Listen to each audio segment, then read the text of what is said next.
Welcome back to the Earle Wellbeing YouTube channel, and today we're taking a little bit of a refresh. Yeah, if you're anything like me, the summer has been a bit go, and my routine has gone. Well, a little bit out of the window anyway at times, and I'm just really looking forward now to getting back on track. So if that sounds familiar, stay tuned, because today I'm going to share some of the super easy, healthy habits that really do make a huge difference to how I'm feeling, and hopefully they will help you too. And they're all pretty quick, easy and cheap to do. And there are some definite well-being wins here, so let's dive in. So habit number 1 is electrolytes. Yeah, this habit has become an absolute staple in my routine, and I do this first thing when I wake up to help me rehydrate. So you probably heard me talk about this before. An electrolyte drink is really easy. You can make it at home. You just need to add a pinch of rock salt or sea salt, maybe a squeeze of lemon to a glass of water. You could even open up a magnesium capsule and mix this in too if you've got one handy, or just swallow it with your electrolyte mix. And then to keep things simple, I generally use a supplement like a powder, because it's all in one, it's easy to go. And I've mentioned this one before as well. This is Ancient and Brave. It's called True Hydration. Super easy, just a spoonful to a glass of water and you're done, with a measured amount of the right electrolytes in the right proportion, just to rehydrate and re-energize after a night's sleep. So habit number 2, let's stick with the morning theme for now. So first thing, really important, get out into the morning sunlight, or even if it's just daylight. Doesn't matter. Just go outside in the garden with a cuppa. You could take the dog out for a walk, running the kids to school, just opening a window, letting some light in. Really important, that naked daylight. Why? Well, it all helps to regulate our circadian rhythm, and that helps to optimize our energy levels and support our sleep in the evening.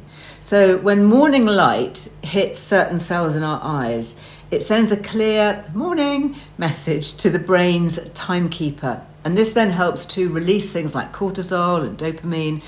And it just boosts our mood and our attention. And then as the day goes on, our body gradually shifts according to the changing light levels. So in the evening, melatonin starts to appear, meaning that we feel sleepier at night, and that's helping to prepare our body for sleep. So really important, that early morning light. Well, habit number 3, and while we're at it, let's squeeze in some grounding here. So kick off your shoes, feel the grass or the stone or the soil beneath your toes. And that's a relatively new habit that I've adopted over the past couple of years, but I do love it. And yeah, I know there are skeptics out there, and a lack of scientific research perhaps surrounding the technique has previously left some dubious about grounding. But there was a 2023 review article in the Biomedical Journal that summarized how grounding can actually affect the cells in our body, influencing everything from inflammation to aging. And people from this particular study also claimed that grounding influenced their energy levels. So experts conducting the study claimed that by connecting ourselves to the earth, we're plugging ourselves into a giant electrical ground plane that works to balance out our body's electrical current, almost as if we were hitting the reset button on our internal wiring. Interesting. If you haven't tried it, I recommend it. Well, habit number 4, and that's daily movement. So consistency is the key here. So think of progress, not perfection. I personally don't have the time to be spending hours in the gym. I don't suppose you do either. But I do try to put aside at least 20 minutes or so each day to do some form of working out. Now that might be lifting a few weights, doing some push-ups, maybe doing a bit of yoga, maybe just a brisk walk, maybe a short run in the park, but nothing too time consuming or too difficult. I do like the strength training, that's a favourite, and I do try and lift some weights 2 or 3 times a week. Honestly, investing in a set of dumbbells, just 2 or 3 of them, has been a real game changer. And then tip number 5, cold water plunge. Yeah, whether that's a quick spritz in a cold shower, or if you've got access to the sea, to a lake, or one of those plunge pods. This is one habit that I am a little bit addicted to. And I must admit, you never get quite used to it. And it's just a minute of your day, that's all, in and out. You can go for longer if you want, but 60 seconds, oh my goodness, you feel so energized and uplifted afterwards. For me, it really boosts my mood. And the studies also show that it can be helpful for supporting our immunity too. Okay, number 6, and that's intermittent fasting. Yeah, I generally only eat 2 meals a day now, a brunch mid to late morning and then dinner in the early evening. I've been doing this for a number of years, before it was fashionable. And I think for me anyway, the need for breakfast was really more psychological than anything. I'd just been conditioned that I needed to get up and eat something. But I found it particularly beneficial for managing my weight, which I guess stands to reason because I'm obviously consuming a few fewer calories than if I was eating 3 meals a day. But beyond that, the science really does back up intermittent fasting or time-restricted eating too. So there was a study published in the International Journal of Obesity, and it found that intermittent fasting resulted in overweight and obese women losing over 6 kilos. That's nearly a stone over the course of 6 months, not really by doing anything else.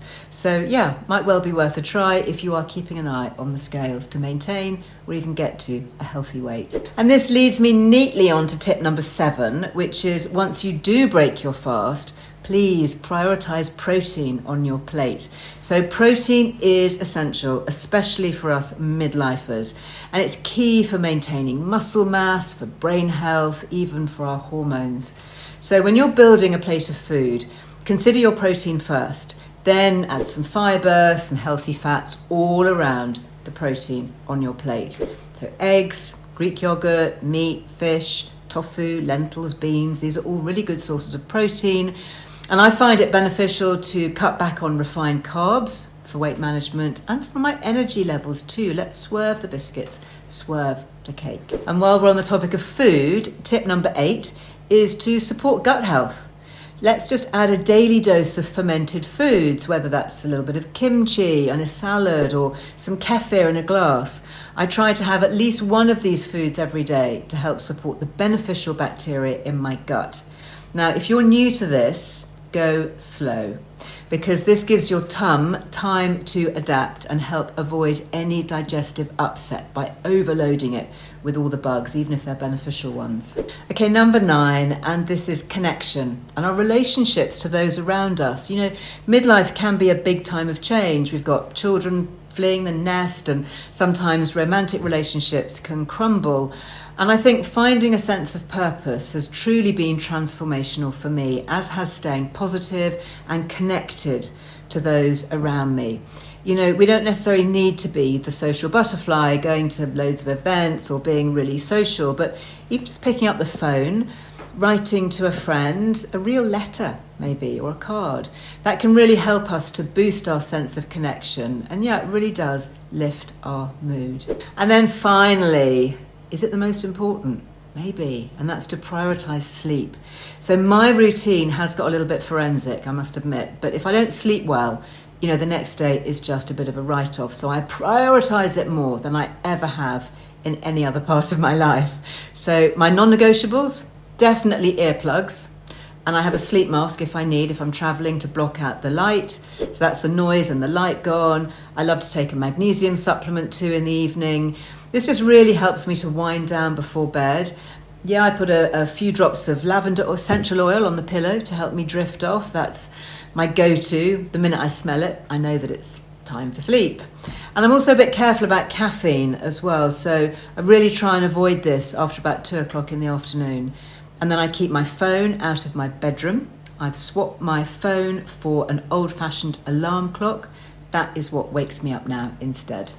So there we go, 10 quick and easy habits for a little bit of a health and a wellness rejig. Try them, maybe all, or just add 1 or 2 into your routine, see how you get on. So these are just a few of my staples, but if you've enjoyed this video, you might also be interested in my book, and that is A Better Second Half. So I wrote this really to capture so much of the ideas and the health hacks and the tips that have really helped me to thrive through midlife and way beyond. So if it works for me, chances are it's going to work for you too. And as always, I'd love to hear your thoughts on all of this, as well as your healthy habits, in the comments below. You know the drill. Please do drop me a line here. And going forward, don't forget to subscribe to our channel and to like it, to stay connected to me and my team here. We've got so much more good stuff coming up. Trust me on that one. In the meantime, go very well, and we will chat again here soon. Bye-bye.